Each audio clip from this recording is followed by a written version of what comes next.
Roger from Photoshop Island, and I've got a tutorial for our new Eye Candy digital backgrounds product. This is volume 1. Hope to be doing more of these, and just want to show you kind of what comes with the product and just a little bit about what you can do with it. When you download it, you'll have a directory or folder with these items in it. You'll have the Eye Candy Digital Backgrounds Volume 1 catalog. That's a PDF that you can look through for the different designs and also examples.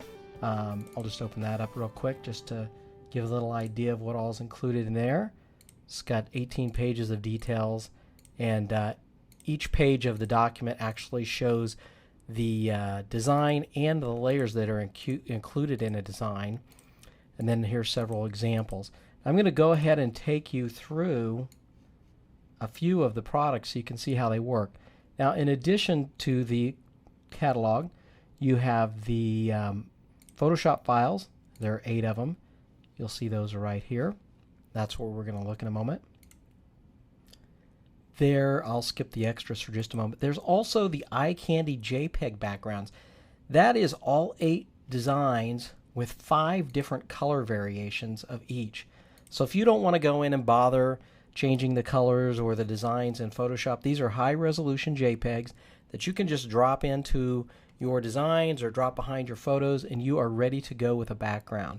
And there's 5 color variations for each backdrop, so that gives you a total of 40 high resolution JPEG backgrounds. And I'll just flip through here and you can see that there are 5 for each one. And then there's also the extras. The extras are a couple of the layered backgrounds with some extra elements added for, say, a club flyer or for a special poster or something to promote event. I've got just kind of a basic one with the bokeh background, and then I've also got another one that is kind of a Halloween. It's got a skull in the back of it, so you can take a look at that as well. Now these are in addition to the 8 that are already included with the package. So let's jump in and take a look at one of the layered Eye Candy backgrounds here. I'm going to take this burst one to start with, and I've already got Photoshop running in the background. I'm just going to drop it on the icon, and here's how they come in when you first start using them. You'll notice that all of the backgrounds have been named. In this case, I've got several of these spotlights here, and they have different settings or different intensities that will give you some different looks for your backdrop.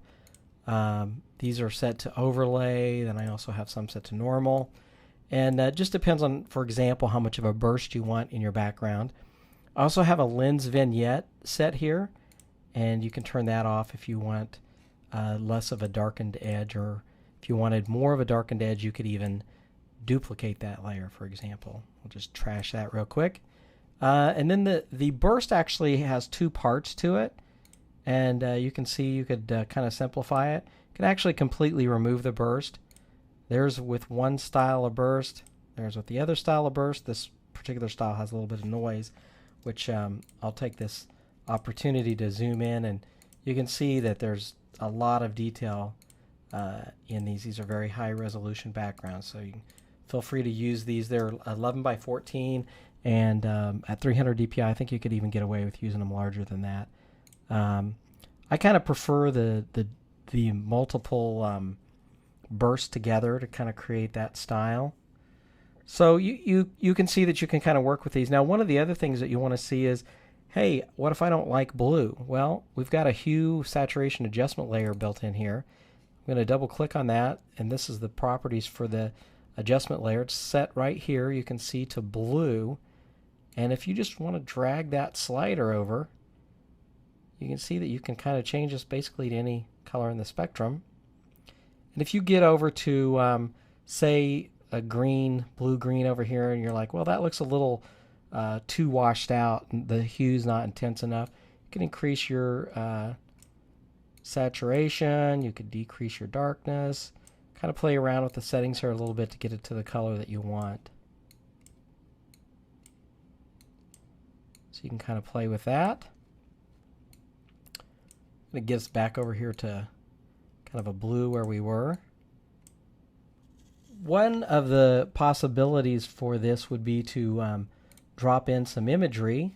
Say you have some sports photos or some other kind of portraits that you want to have some high energy backgrounds for.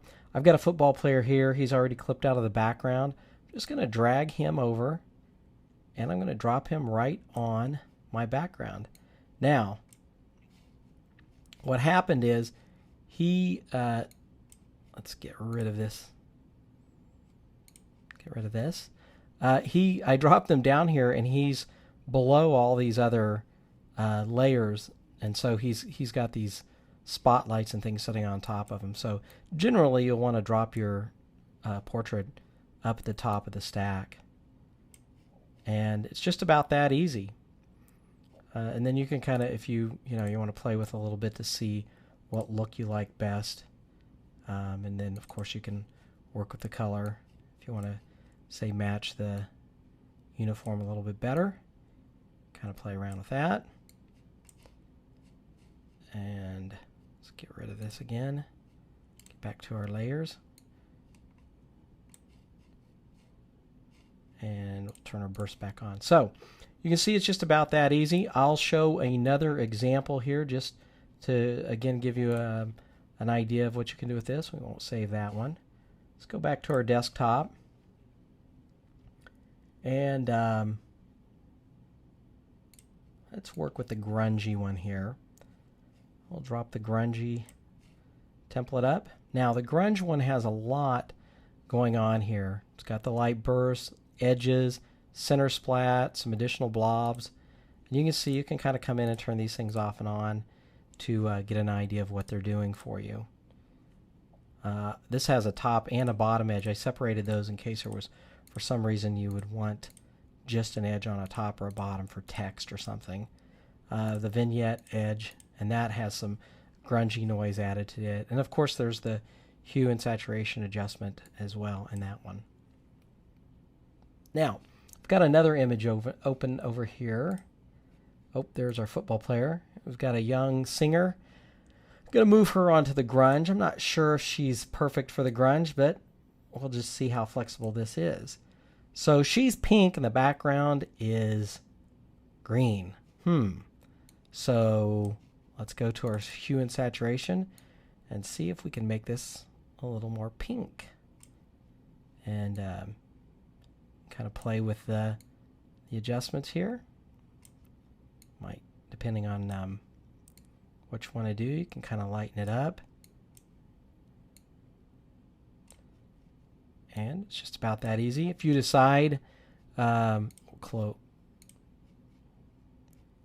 close this. And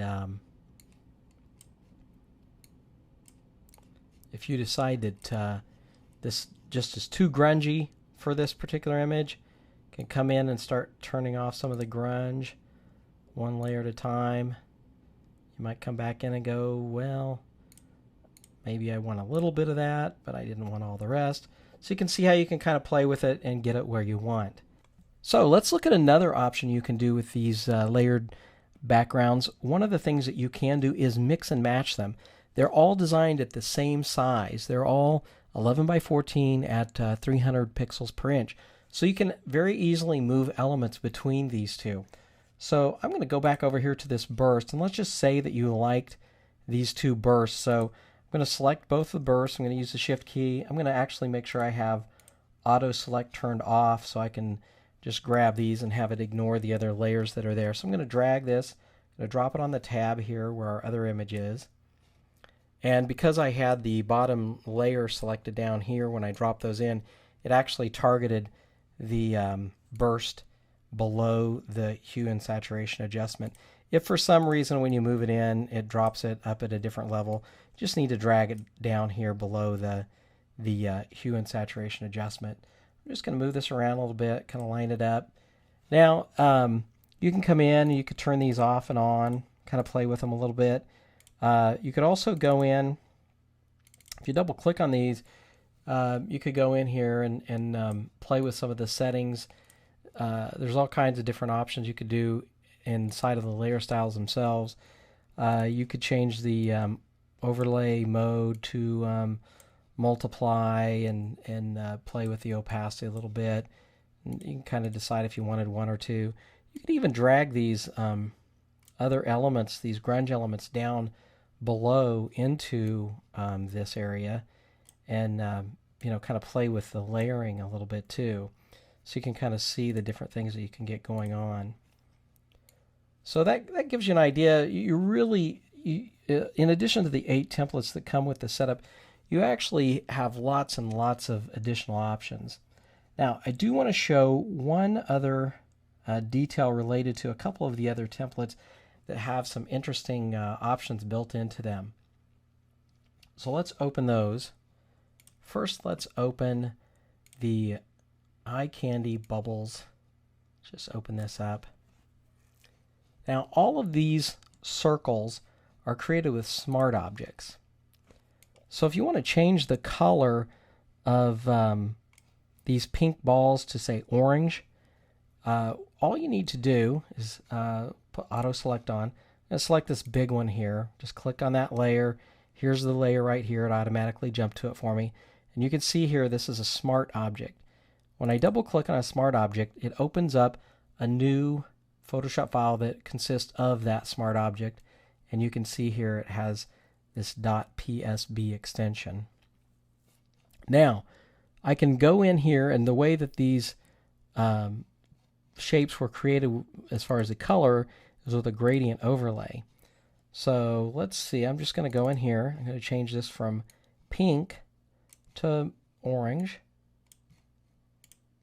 And, well, I changed the, let's change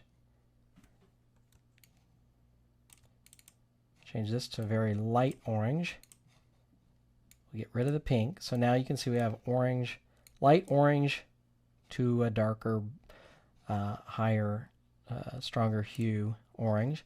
And there's the result. And you can kind of play around with that till you get it the way you want.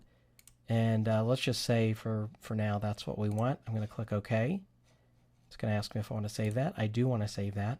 Now all of the balls in this image have all changed to that color. Now that I'm back over here, I might look and say, yeah, that's a little too yellow.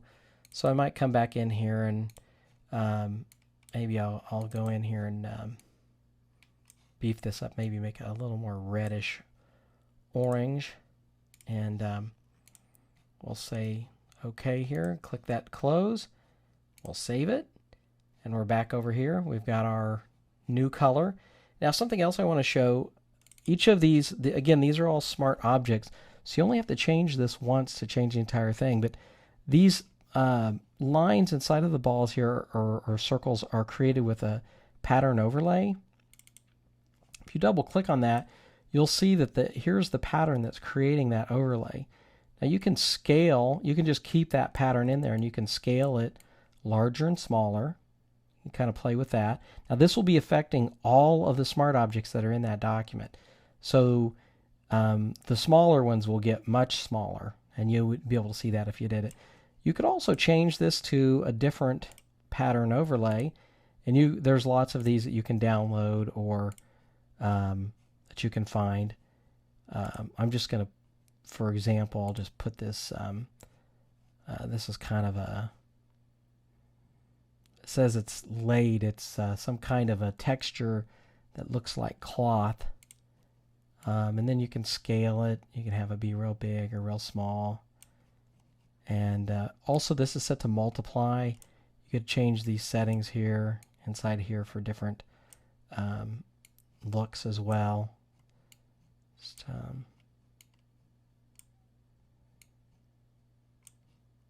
go with this darker color. I'm going to click OK. I'm going to close this. Click Save. And you can see it updated, so now we have a different background. And this is very high resolution, so I'm going to zoom in here so you can see. This is at 100%, so you can see this texture is all here. Very detailed. Now there's another background, layered background, that is set up with a similar effect to it. It's the diamond one. open that one and show you that real quick. The background has a pattern overlay. This is a custom one that I created. And here it is. Now the interesting thing here is, of course, you could change this to a different pattern. You can see the preview back here in the background, by the way. This is not a smart object, so you'll see a live preview right away. Or let's say that pattern was a little bit too big for you. You can scale it, so you can have that be a lot finer, smaller pattern. You can change the opacity of it. Say you want a little bit darker. So let's just say, for the sake of demonstration, that we want this smaller and darker. And so now we can zoom in. You see this is very high resolution. This is at 100%. You can see it's very clean, lots of detail. So you can go in and play with that. And again, like I was demonstrating before, you could take this effect and drop it into one of the other templates. So you could have this diamond pattern background. You could even use this diamond pattern background in the background of the circles, for example, that I was just demonstrating. So I hope you enjoy the new digital eye candy, and make sure you take a look at all the other freebies and products at Photoshop Island, including free demos that show versions of these products that can be downloaded that you can play with before you buy them. So thanks again, and we'll see you next time at Photoshop Island.